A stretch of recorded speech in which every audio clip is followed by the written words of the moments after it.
Bonjour, bonsoir tout le monde. Match numéro 10, semaine 5 de la QPL contre le Wild and Free de Jay. Wild and Free qui a une draft avec les deux Zapdos, Alolan Raichu, Weezingale, Politoed, Kingdra, Goodra, Pincurchin ou Pincherkin comme le dirait Chris, Cryogonal et Inteleon G-Max. Donc, gros contrôle de speed dans l'équipe de Jay avec son combo Pincurchin et Rachel Alolan et Politoed avec la Rain. Plus les deux Zapdos qui font très très peur. Grosse team. Avec quelques faiblesses par contre. Donc on va espérer réussir à les exploiter. Deuxième match de la semaine 5. On a fini 2020 avec une victoire contre Ishimaru. On va espérer continuer sur la même lignée contre Jay. Oh, Jay qui amène Pincurchin sans Alolan Raichu. Qui est surprenant mais intéressant. Ça peut peut-être cacher des stratégies auxquelles j'avais pas pensé du tout. Même chose pour Zapdos Kanto. Son Weezing, je m'y en attendais pas mal, quoique j'ai pas particulièrement grand chose pour le counter. On y va-tu d'un lead Clef? Oh non. Un lead Combuskin. Mon petit Nugget.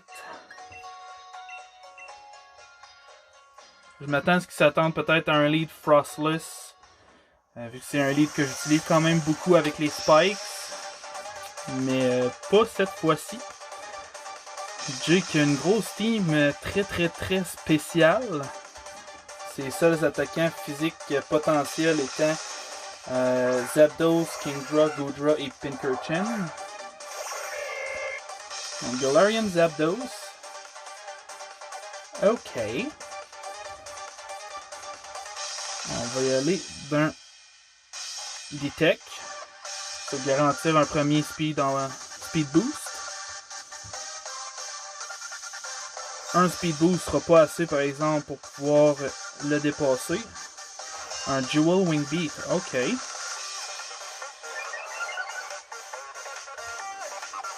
Dual Wing Beat, quasiment sûr que ça me KO. Quoique avec le Violite, Combuskin augmente son bulk un peu. Mais avec 60 en base de stats, ce sera probablement pas assez malgré les Violite. Fait qu'on va switch sur Clefable.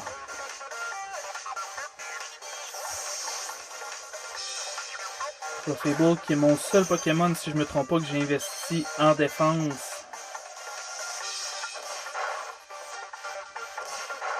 Ça fait quand même des bons dégâts.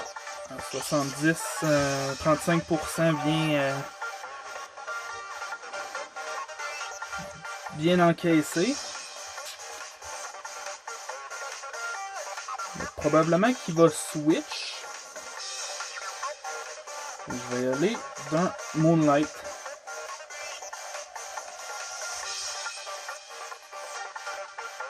Comme ça, s'il switch pas, je vais pouvoir tank un autre coup pareil. Puis me heal de moitié. Sinon, ben, je vais aller chercher le full life. Le Goodra, ok. Goodra qui, s'il est joué physique, il a accès à Iron Tail. Ouais, Iron Tail. Ça peut faire très mal. Mais si je joue spécial, il ne pourra pas me faire grand chose si je réussis à le setup. Un deuxième Rain Inducer, intéressant.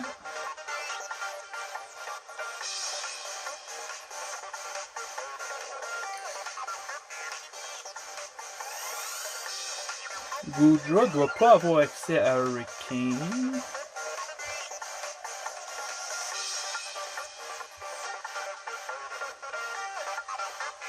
Probablement qu'il a mis la Rain pour pouvoir activer son Hydration si je donne un problème de statut. Mon Clefable n'est pas joué avec T-Wave, fait que ça changera rien si c'est ça son but initial. Là, avec 2 Calm Mind, je me donne un bon setup. Si envoie Wheezing Gowler, je peux faire très mal avec mon Story Power.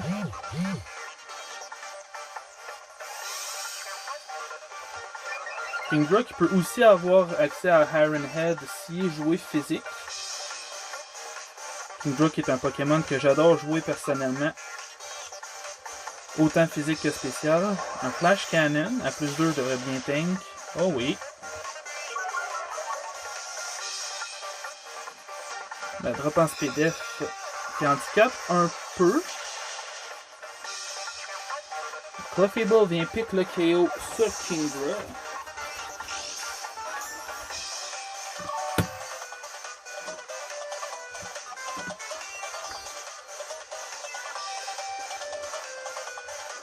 Kingdra qui était son gros utilisateur de Rain. Zapdos. S'il me fait un Thunder Wrist Kick, ça peut être vraiment pénalisant. Je vais y aller d'un Moonblast au lieu du Heal. S'il me fait Dual Wing Beat. Oh, Steel Wing, ok.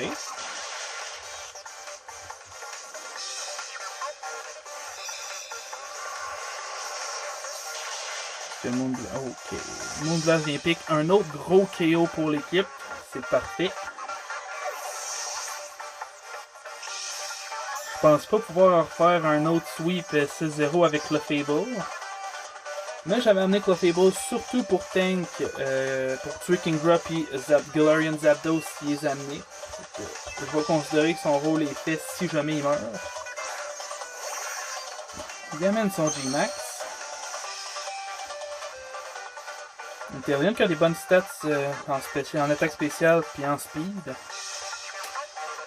On va espérer tank. Focus Energy. Ok. Focus Energy plus Sniper, ça va être un coup critique quasiment assuré. Qui rend mon placement complètement inutile. C'est très intéressant de son côté. Selon son coverage, on va y aller d'un autre Moonblast. Espérer tank un coup.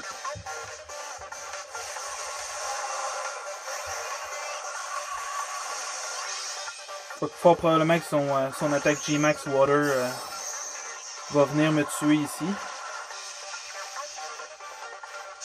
Puis derrière, je m'attends à ce qu'il y ait probablement son attaque G-Max Ice en prévision de mon Zygarde.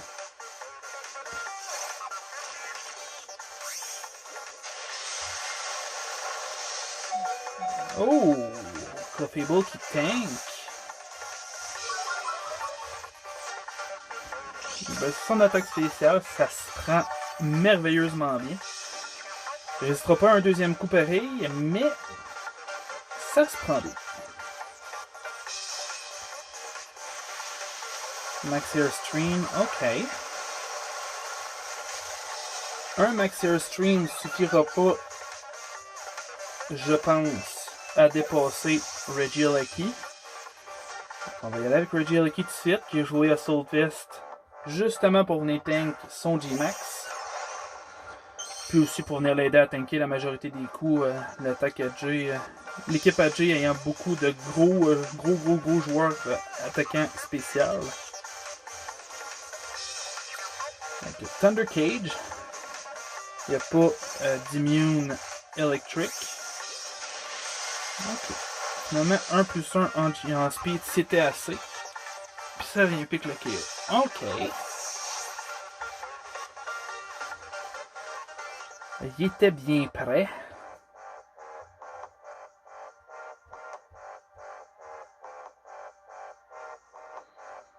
On va y aller avec Frostless, que j'avais amené initialement beaucoup pour counter son Alolan Raichu.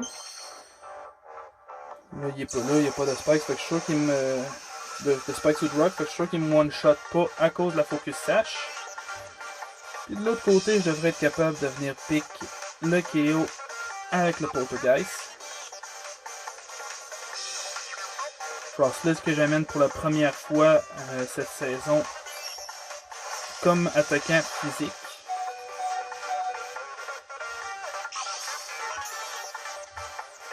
Inteleon G-Max après un Focus Energy, ça fait excessivement mal.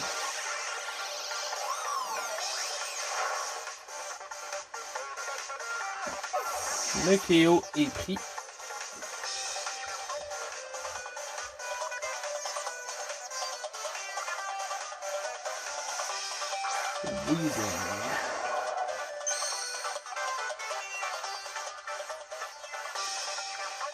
Pour Weezing, je vais en profiter pour venir placer là l'Ice Cream parce que j'ai fait pas grand chose étant attaquant physique.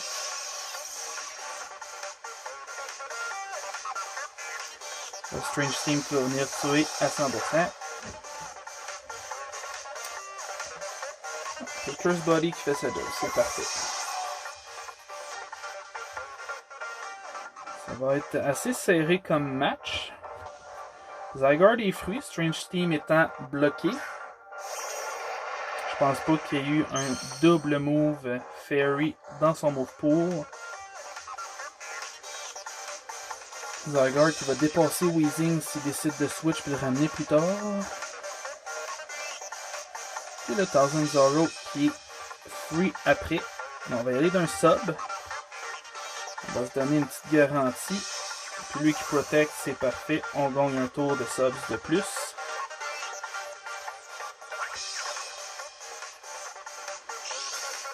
Dans les Pokémon qui lui restent, le Glare revient peu utile. Mon Zygarde étant plus rapide que son Pincurchin et que son Goodra, à moins qu'il soit Scarf. On va y aller avec les Thousand Zeros. On n'a pas vu le Neutraling Gas, fait que fort probablement Levitate. En fait, s'il n'est pas Neutralizing Gas, il est Levitate forcément parce qu'il n'y a pas le Misty Surge non plus. Pincurchin.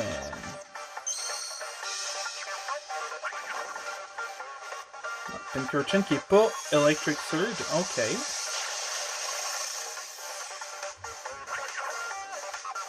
S'il n'est pas Leftovers, on va pouvoir le 2-hit KO.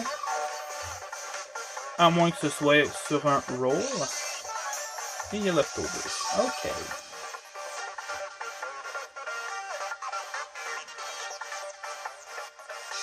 Il y a probablement accès à une attaque glace. Je connais pas énormément le move pool de Pincurchin. Mais Thousand Zeros reste la meilleure, voire la seule option que j'ai. Il renvoie Weezing. Peut-être que c'est pas que Thousand Zeros touche les Pokémon qui volent ou qui ont Levitate.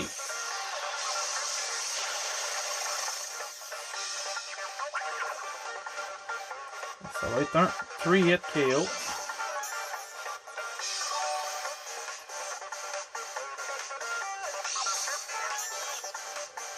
Je crois qu'avec la Black Sludge... Oh non, Leftovers aussi. Je pense que 3 hits sera pas suffisant. Mais tant que j'ai le sub, je peux rien taper. Finalement, le troisième hit devrait suffire. Sauf s'il vient Protect. Ça viendrait donner juste assez de vie pour tanker le troisième coup. Le Strange Steam qui n'a pas enlevé le clone. C'est vrai que mon Zygarde est investi en SPDF. J'étais un peu surpris. Ah, puis il y a la Screen aussi que j'avais oublié. Bon, ok, c'est parfait. Bon.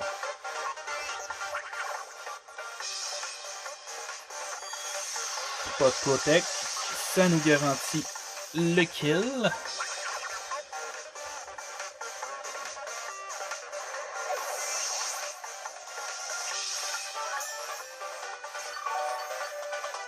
Mon Zygarde qui retombe full life.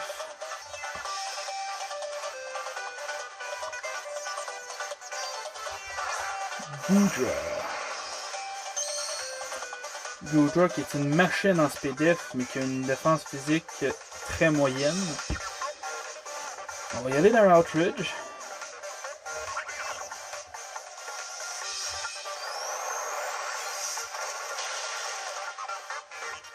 Ça vient pas pique le KO. Lui il va venir péter mon clone. Puis le deuxième Outrage va pouvoir le finir.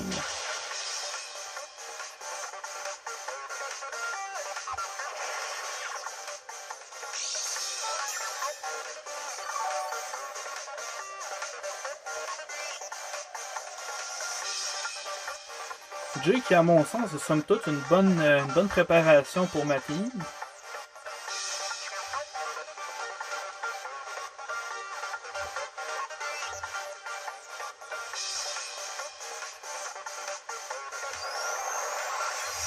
Est-ce que le deuxième Outrage va me confuse ou si je reste lock sur le troisième?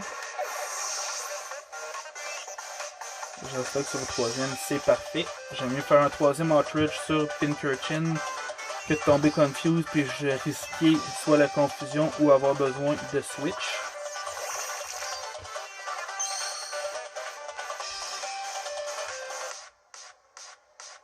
Le troisième Outrage ne viendra pas piquer le KO, c'est garanti. Mais le Sucker Punch, ok.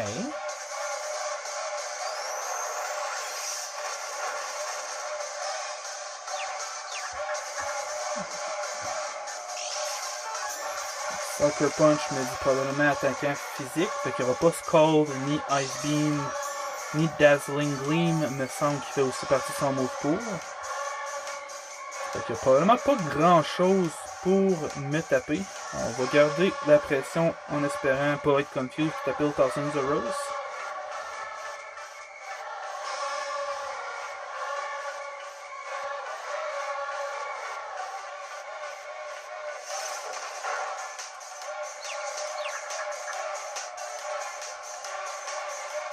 Le Thousands of Rose qui passe et va venir nous donner la victoire 3-0 contre Wild and Free.